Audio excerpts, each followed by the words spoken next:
5 సార్లు స్వామి వారి కలశం మీద ఫోటో మీద వేయండి.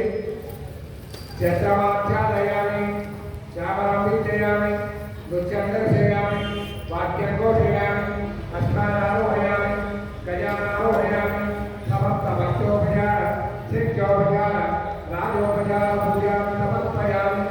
దంపతులుగా ఉన్నవాళ్ళు మగవాళ్ళు మాత్రమే అక్షంగా తీసుకోండి, విధివాళ్ళు కూడా తీసుకోండి. చెప్పండి. మంత్రహీనం క్రియాహీనం భక్తిహీనం ఈశ్వర యత్పూజితం అక్షర పట్టుకోండి. మయాదేవ పరిపూర్ణం తథస్తుతే అది నీతో చేతిలో వేసుకోండి. ఆడవాళ్ళు వారి చేతిలో వేయండి.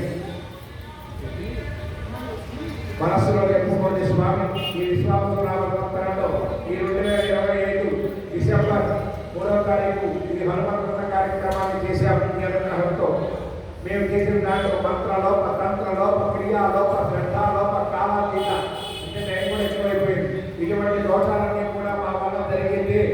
మమ్మల్ని ఆగ్రహించగా నీ అనుగ్రహంతో మమ్మల్ని కాపాడే విధంగా అనుగ్రహించండి అని అక్షంతరం తీర్థం కలిపి స్వామి వారి పాదాలు చూపించి పక్కన చేసేది. సర్వం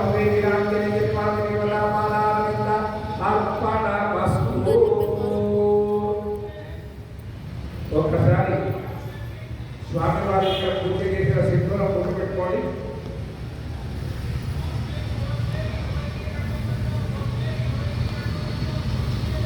కలశాన్ని కొట్టుకొని ఒక్కసారి గడపండి.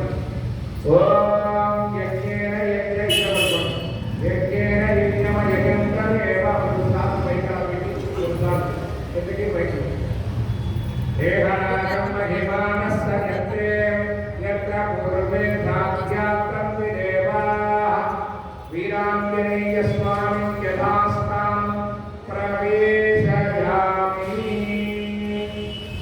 ఈ వ్రత కార్యక్రమంలో పాల్గొన్న వారు ధన్యజీవులు, చూసిన వారు ఇంకా ధన్యజీవులు. మరి కొంతమంది అవకాశం కుదరక గోత్రనామాదులు మాత్రమే పరిమితమయ్యారు. కొంతమంది సమయాభావాలు కుదరక వచ్చినా కూడా ప్రేక్షక పాత్ర వహించాల్సి వచ్చింది. అయినా కానీ చూసినా కూడా చేసిన ఫలితాన్ని మనకి ఇస్తాడు. బుద్ధిర్బలం యశోధైర్యం నిర్భయం అవలోకత అజాత్యం పాపం పంచ ఇవన్నీ కూడా హనుమంతుల అనుగ్రహం చేత మనకు జరుగుతాయి. కాబట్టి మీరు ఇక్కడ మీ భోజనం ఏవైతే ఇచ్చారో అవన్నీ తీసుకొని 2 చెక్కలు 2 పళ్ళు 2 పళ్ళు అవి తీసుకోండి. మీకు ఇచ్చిన ప్రసాదాలు తీసుకోండి. అలాగే మీకు ఇక్కడ తీర్థం ఇష్టం అందరికీ తీర్థము ప్రసాదం తీసుకుంటుంది. అలాగా స్వాముల ఆశీర్వాదాలు తీసుకొని ఈ యొక్క కార్యక్రమాన్ని ముగించడం జరుగుతుంది. జై శ్రీమన్నారాయణ.